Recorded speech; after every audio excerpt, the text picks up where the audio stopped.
Pollution എന്ന് പറയണതില്ലേ, ഒരു രാജ്യത്തെ പൊല്യൂഷൻ അത് പറയാം. അത് മുല്ലപ്പെരിയാറല്ല, അത് മുല്ലപ്പെരിയാർ കഴിഞ്ഞ അത് ഫ്രണ്ടിലാണ്, അത് കഴിഞ്ഞു പോയി. പിന്നെ എന്താ വെള്ളത്തിൽ പ്ലാസ്റ്റിക് ഇട്ടത് പൊല്യൂഷൻ. ആ പൊല്യൂഷൻ ഇവിടെ ഡാമുണ്ട്, ഡാം തീർച്ചയായിട്ടുണ്ടാവും. പക്ഷെ ഇവിടെ ഡാം ഉണ്ടാവും, ഇവിടെ നിറച്ചു പ്ലാസ്റ്റിക്. ഇപ്പൊ ഡാമിനെ തെറ്റിപ്പോയിട്ടോ, ഒന്ന് വെയിറ്റ് ചെയ്യണം. അങ്ങനെ പ്ലാസ്റ്റിക് കൊണ്ട് നിറഞ്ഞു, വെള്ളത്തിറങ്ങി. അങ്ങനെ നിറഞ്ഞാല് എന്താ പ്ലാസ്റ്റിക്കാണ് അതിനേക്കാളും പൊല്യൂഷൻ. ഫിഷൊക്കെ ഉണ്ടെങ്കിൽ ഇങ്ങനെ പൊതിഞ്ഞാണ് പ്ലാസ്റ്റിക്. അത് കാരണം നോ ഗുഡ് അല്ല, ബാഡാ, ബാഡ്.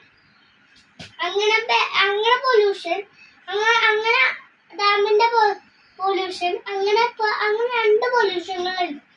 അത് പറഞ്ഞിട്ട് പ്ലാസ്റ്റിക് പൊല്യൂഷൻ, അത് അങ്ങനെയൊക്കെ ഒരു പൊല്യൂഷൻ ഉണ്ട്.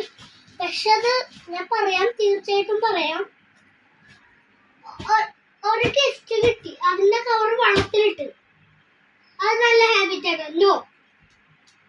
ഒരു ഗിഫ്റ്റ് കിട്ടി, അതിന്റെ കവറ് ബാസ്കറ്റിൽ വെള്ളത്തിലിട്ടില്ല, അത് ഗുഡാ, ഇത് ബാഡാ. അങ്ങനെ നടപ്പിലാക്കണത്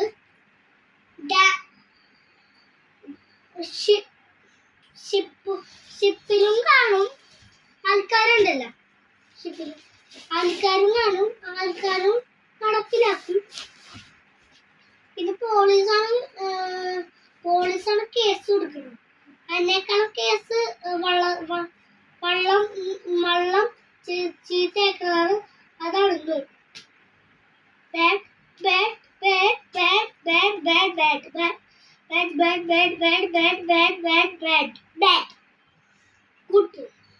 ഇത് ഗുഡ്, ഇത് ബാഡ്. അങ്ങനെ ഗുഡ് ഏതാണ്? ഒരു ഗിഫ്റ്റ് കിട്ടി, ആ ഗിഫ്റ്റ് ബാസ്കറ്റിലിട്ട്, അത് ഗുഡ് അല്ലേ? ഒരു ഗിഫ്റ്റ് കിട്ടി, അത് വെള്ളത്തിലേക്ക് അതിന്റെ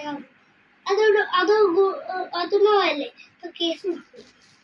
നമ്മളല്ല, പോലീസ് പഞ്ചായത്തുകാര് അവരൊക്കെ നോക്കും. അവരൊക്കെ കാണുമ്പോ അത് നോ ആണ്. എന്നിട്ട് ആ വണ്ടിക്കേറ്റ് ചെയ്യും. അങ്ങനെ ജയിലിട്ട് 18 വയസ്സം കഴിഞ്ഞാലേ വിടൂലു. പിന്നെ അത് ഇങ്ങനെ ജയിലിടാൻ തുടങ്ങും. അങ്ങനെ ജയിലിട്ട് പ്ലാസ്റ്റിക് പൊല്യൂഷൻ അഴുക്ക് പിടിച്ച് വീലൊക്കെ ചത്ത് അങ്ങനെയൊക്കെ പൊല്യൂഷൻ ഉണ്ടാവും. അങ്ങനെയാണ് പ്ലാസ്റ്റിക്. ഓക്കെ.